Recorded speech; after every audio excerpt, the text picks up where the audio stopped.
Guys, welcome and welcome back to my channel. तर थंबनेलवरून तुम्हाला समजलं असेल मी कुठे जाणार आहे. मी जाणार आहे माझ्या ग्रुपसोबत नागेश्वर, सोमनाथ आणि गिरनारला. तर आता वाजले आहेत रात्रीचे 8 आणि आमचे आहे दादरवरून 9:20ची ट्रेन. So let's go. तर मुंबईवरून द्वारकाला जाण्यासाठी ट्रेन आहे, ती म्हणजे सौराष्ट्र एक्सप्रेस. ही ट्रेन रोज रात्री मुंबई सेंट्रलवरून 9:05ला सुटते. ती नेक्स्ट डे दुपारी 1:10ला द्वारकाला पोचते. या ट्रेनची स्लीपर क्लासची तिकीट आहे 530 रुपीज. आम्ही ही ट्रेन दादरवरून पकडायचं ठरवलं. ही ट्रेन दादरला रात्री 9:20 ते 9:30च्या टाईममध्ये येते, ते पण प्लॅटफॉर्म क्रमांक 5 किंवा 6वर येते.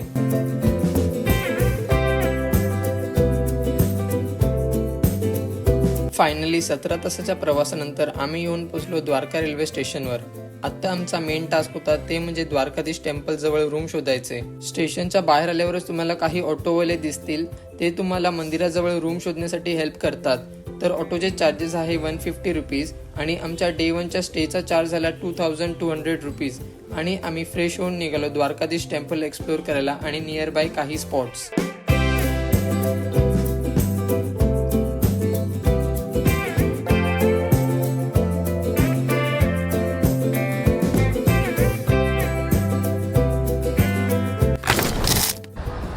Good morning guys. तर आज आहे डे 2 आणि डे 1मध्ये आपण काही जास्त शूट नाही करू शकलो, काही एक्सप्लोर नाही करू शकलो, कारण का 17 तासाच्या ट्रॅव्हलिंगनंतर खूप टायर्ड फील झाल्यामुळे आपण फक्त द्वारकाधीश टेम्पलच एक्सप्लोर करू शकलो.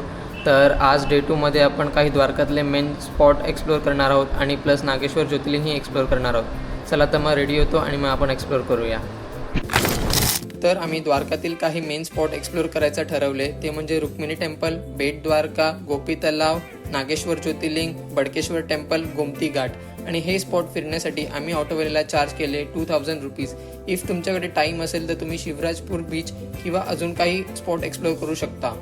तर आता आपण आलो आहे आपल्या पहिल्या स्पॉटवर, ते म्हणजे रुक्मिणी देवी मंदिर. द्वारकातील रुक्मिणी देवी मंदिर हे भगवान श्रीकृष्ण यांच्या पहिल्या पत्नी रुक्मिणी यांना समर्पित असलेले सुमारे 2500 वर्ष जुने मंदिर आहे. हे मंदिर मुख्य द्वारकाधीशी मंदिर पासून साधारण 2 किलोमीटरच्या अंतरावर स्थित आहे.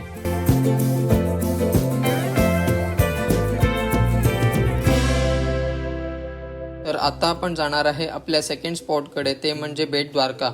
बेट द्वारकाला जाताना तुम्हाला काही सिनेरिक व्ह्यूज बघायला मिळतील. गुजरातच्या देवभूमी द्वारका जिल्ह्यातील असलेले बेट द्वारका हे हिंदू धर्मातील एक पवित्र आणि ऐतिहासिक तीर्थक्षेत्र आहे. हे ठिकाण भगवान श्रीकृष्ण यांचे मूळ निवासस्थान आणि त्यांच्या भव्य द्वारका नगरीचे मूळ भाग मानले जाते.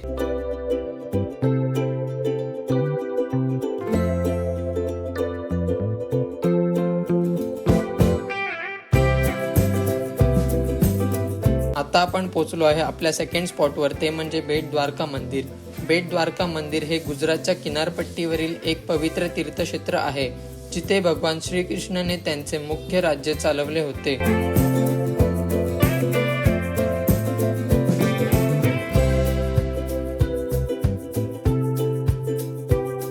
आता आपण आलो आहे आपल्या थर्ड स्पॉटवर, ते म्हणजे गोपी तलाव. हा सुमारे 5000 वर्षाहून अधिक जुना पौराणिक ऐतिहासिक असलेले एक तलाव आहे.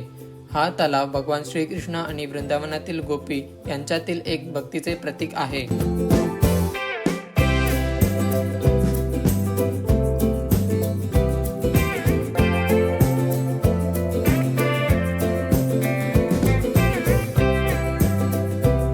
आता आपण पोहोचलो आहे आपल्या फोर्थ स्पॉटवर, ते म्हणजे नागेश्वर ज्योतिर्लिंग. नागेश्वर ज्योतिर्लिंग हे भगवान शिव यांचे 12वे ज्योतिर्लिंगांपैकी एक आहे. शिवपुराणानुसार हे मंदिर सर्व प्रकारच्या विषयांपासून मुक्त मिळवून देणारे आणि भक्तांचे सर्व मनोकामना पूर्ण करणारे मानले जाते.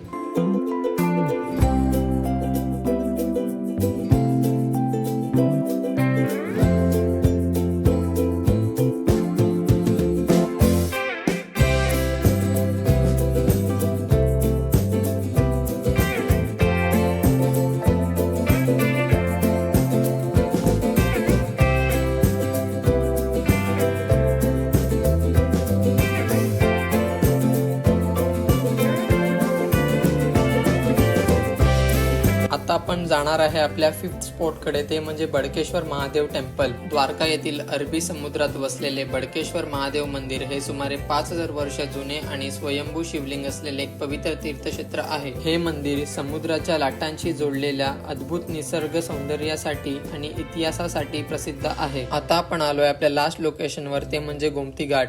द्वारकाधीश मंदिराच्या अगदी मागे अरबी समुद्राला मिळणाऱ्या गोमती नदीच्या काठावर हा घाट वसलेला आहे.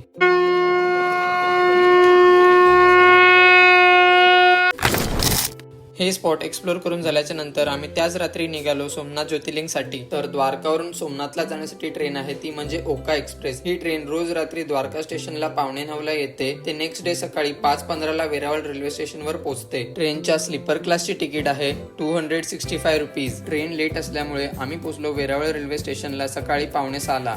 स्टेशनवरून बाहेर येताच इथे पण तुम्हाला काही ऑटोवाले भेटतील, ते तुम्हाला मंदिराजवळ रूम शोधण्यासाठी हेल्प करतात. तर स्टेशनवरून मंदिराजवळच्या येण्याचे चार्जेस होते 200 रुपीज आणि आमच्या डे 2च्या स्टेचा खर्च झाला 2200 रुपीज.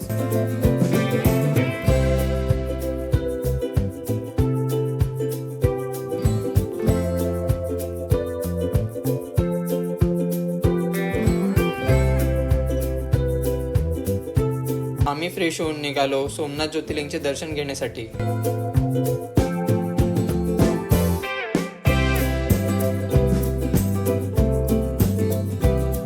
गुजरातच्या सौराष्ट्रातील प्रभास पाटण येथे स्थित सोमनाथ मंदिर हे भारतातील भगवान शिव यांचे 12 प्रमुख ज्योतिर्लिंगांपैकी पहिले ज्योतिर्लिंग मानले जाते. हे स्वयंभू ज्योतिर्लिंग असून समुद्र आणि वादळी इतिहासासाठी जगभर ओळखले जाते. सोमनाथ ज्योतिर्लिंगचे दर्शन झाल्याच्या नंतर आम्ही निघालो वेरावळमधले काही स्पॉट एक्सप्लोर करायला. त्यासाठी आम्ही ऑटोवाल्याला पे केले 300 रुपीज.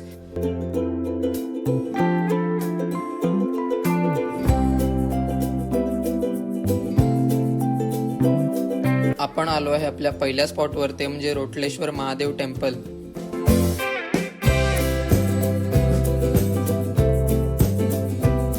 आता आपण आलो आहे आपल्या सेकंड स्पॉटवर, ते म्हणजे बाणगंगा. गुजरातमधील बाणगंगा हे प्रभू श्रीरामांशी संबंधित एक पवित्र तीर्थक्षेत्र आहे. हे ठिकाण गुजरातच्या सोमनाथ समुद्र किनाऱ्यावर आहे.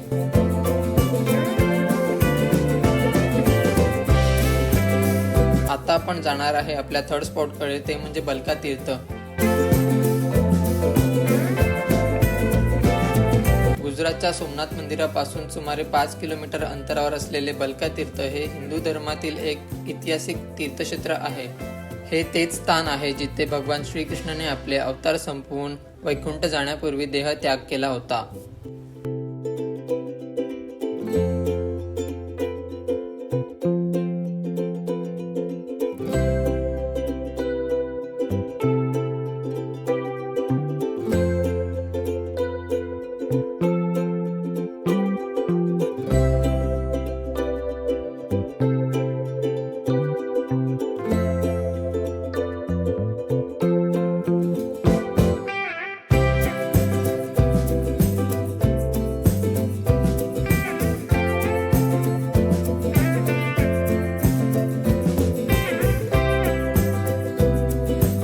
आता आपण आलो आहे त्रिवेणी संगमला.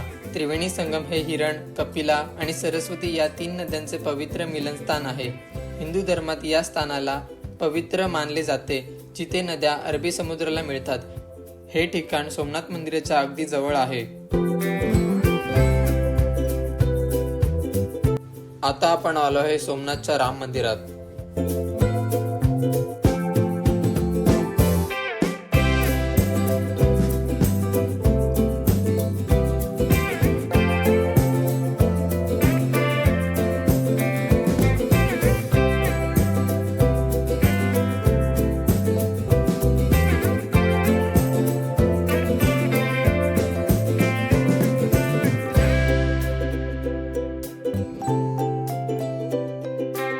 आता आपण आलोय आपल्या लास्ट लोकेशनवर, ते म्हणजे ओल्ड सोमनाथ मंदिर.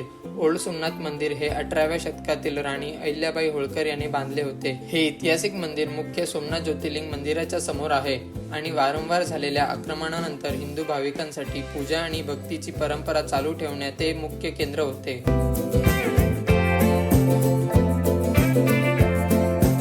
दर्शन झाल्याच्या नंतर आम्ही निघालो गिरनारकडे. त्यासाठी आम्ही ऑटोवाल्याला पे केले 2300 रुपीज. गिरनारला पोचताच आम्ही परब हॉटेलमध्ये स्टे केलं. डे 3 आणि डे 4चे चार्जेस झाले 1700 रुपीज. गिरनार पर्वत चढण्यासाठी तुमच्याकडे 2 ऑप्शन आहे. एक आहे 10,000 स्टेप्स आणि सेकंड आहे रोपवे. रोपवे तुम्हाला 5000 स्टेपवर ड्रॉप करेल. पुढचे 5000 स्टेप तुम्हाला ट्रेक करून चढायचं आहे. त्याचे चार्जेस आहे 700 रुपीज जाऊन येऊन. बट आम्ही फर्स्ट ऑप्शन चूज केलं, ते म्हणजे 10,000 स्टेप्स चढायचे आणि 10,000 स्टेप उतरायचे. गिरनार पर्वत चढण्यासाठी आम्ही ट्रेक हा सकाळी 6 वाजता स्टार्ट केला. गुजरातच्या जुनागडमध्ये स्थित गिरनार दत्त मंदिर हे भारतातील सर्वात प्राचीन मानले जाते. हिंदू पौराणिक मान्यतेनुसार भगवान दत्तात्रेय यांनी तब्बल 12,000 वर्ष कठोर स्थापना केली होती.